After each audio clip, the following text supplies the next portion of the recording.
Assalamualaikum warahmatullahi wabarakatuh. Alhamdulillahi rabbil alamin. Wassalatu wassalamu ala asrafil anbiya'i wal mursalin wa ala alihi wa ashabihi rasulillahi ajmain. Allahumma salli ala sayyidina Muhammad wa ala ali sayyidina Muhammad. Para saudara-saudaraku kaum muslimin wal muslimat yang dirahmati Allah Subhanahu wa taala, kita semua tentu ingin diakui iman kita kepada Allah Subhanahu wa taala. Pasti kita ingin sah iman kita sebagai orang Islam. Maka caranya adalah ucapkan 2 kalimat syahadat. Asyhadu an la ilaha illallah wa ashadu anna Muhammadar Rasulullah. Syarat sahnya keimanan kita tergantung bagaimana kita mengikuti Rasulullah Shallallahu Alaihi Wasallam. Makanya Ibnu Abbas selalu berkata, Allah Subhanahu Wa Taala jika memerintahkan kepada hambanya di dalam Al-Quran, ati'ullah, pasti disertai dengan ati'ur Rasul, dan selalu bergandengan ati'ullah, ati'ur Rasul. Makanya para ulama dan para guru-guru kita menamakan ayat ini adalah ayat berantai, ati'ullah wa ati'ur Rasul. Dan masih ada lagi ayat-ayat berantai di dalam Al-Quran seperti hablum minallah, hablum minan nas, aqimus sholah wa atu zakah. Keimanan kita tidak akan diterima oleh Allah Subhanahu wa taala jika kita tidak mengikuti Rasulullah. Makanya tidak sah keimanan seseorang kalau tidak ia beriman kepada Rasulullah Shallallahu Alaihi Wasallam. Apakah kita hanya beriman iman saja? Hanya imani saja, hanya percaya saja kepada Allah, tetapi tidak pernah mengikuti Rasulullah, tidak pernah mengikuti apa yang diajarkan oleh Rasulullah SAW, seperti sholat wajib 5 waktu, berpuasa, zakat, haji, dan ibadah-ibadah sunnah yang lainnya. Kalau kita seperti itu, maka kita tidak beda jauh seperti orang Nasrani, orang Yahudi.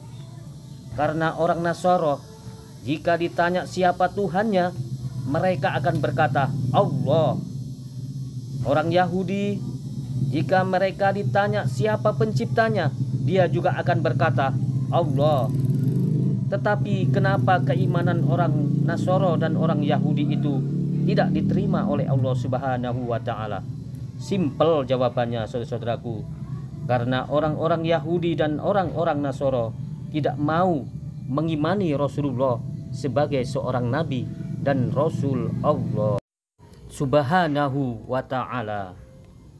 Makanya Allah memuntahkan keimanan mereka, orang Yahudi dan orang Nasrani. Makanya Allah mengatakan kepada mereka dan memberi status bagi mereka Yahudi dan Nasrani, yaitu dengan status musyrik, yang mana Allah menyampaikan di dalam surat Al-Bayyinah, innalladzina kafaru min ahlil kitabi wal musyrikin, yaitu orang-orang kafir dari ahlul kitab dan musyrik disamakan oleh Allah Subhanahu wa taala.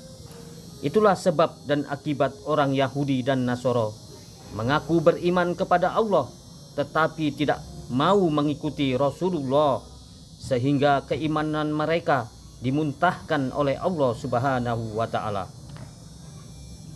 Allah Subhanahu wa taala mengajarkan kepada Nabi Muhammad Shallallahu Alaihi Wasallam agar Nabi Muhammad menyampaikan kepada manusia, yaitu di dalam surat Ali Imran ada sebuah ayat yang disebut dengan ayat imtihan atau ayat ujian. A'udzu billahi minasy syaithanir rajim. Bismillahirrahmanirrahim.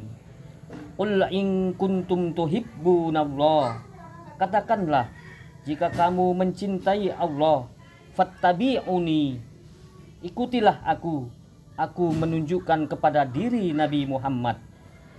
Yuhibbukumullahu wa yaghfir lakum junubakum, niscaya Allah akan mencintaimu dan mengampuni dosa-dosamu. Wallahu ghafurur rahim, Allah Maha Pengampun, Maha Penyayang.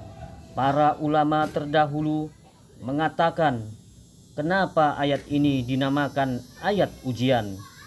Karena banyak manusia menyatakan iman kepada Allah, tetapi berguguran keimanan mereka ketika dihadapkan dengan ayat ini. Ketika mereka tidak mau mengimani dan mengikuti Rasulullah Shallallahu Alaihi Wasallam, iman sebaik apapun manusia tidak akan diterima oleh Allah Subhanahu wa Ta'ala, karena Allah Subhanahu wa Ta'ala meletakkan syarat sahnya iman kepada Allah dengan keimanannya kepada Rasulullah Shallallahu Alaihi Wasallam. Dan ini menunjukkan betapa besarnya haknya Rasulullah Shallallahu Alaihi Wasallam dalam kehidupan kita. Kenapa kemudian kita sangat penting membicarakan tentang keimanan kita kepada Rasulullah Shallallahu Alaihi Wasallam? Karena sesungguhnya kita akan mendapatkan rahmatnya dan ampunan Allah Subhanahu wa Ta'ala ketika kita betul-betul mengikuti Rasulullah dengan benar. Jika kita lihat surat Ali Imran ayat 31, kita buka kembali kenapa Allah menutup surat Ali Imran 31 dengan dua sifat yang dimiliki oleh Allah Subhanahu wa Ta'ala. Wallahu ghafurur rahim, Allah Maha Pengampun, Maha Penyayang. Kenapa Allah Subhanahu wa Ta'ala menutup ayat ini dengan dua sifatnya, wallahu ghafurur rahim? Dijawab oleh ahli tafsir, karena kamu itu akan mudah mendapatkan sifat ghafurnya Allah. Itu mudah apabila kamu sudah mengikuti Rasulullah, dan kamu akan mudah mendapatkan sifat rahimnya Allah jika kamu sudah mengikuti Rasulullah Shallallahu Alaihi Wasallam. Jadi kalau ada manusia ingin dirahmati oleh Allah secara gampang dan mudah, maka ikutilah Rasulullah Shallallahu Alaihi Wasallam. Kepada saudara-saudaraku yang dirahmati Allah, hanya ini ceramah singkat yang dapat kami utarakan di konten kali ini. Mudah-mudahan mendapat rahmat dan ridho Allah Subhanahu wa Ta'ala. Aqulu qauli haja fastaghfiruhu innahu huwal ghafurur rahim. Assalamualaikum warahmatullahi wabarakatuh.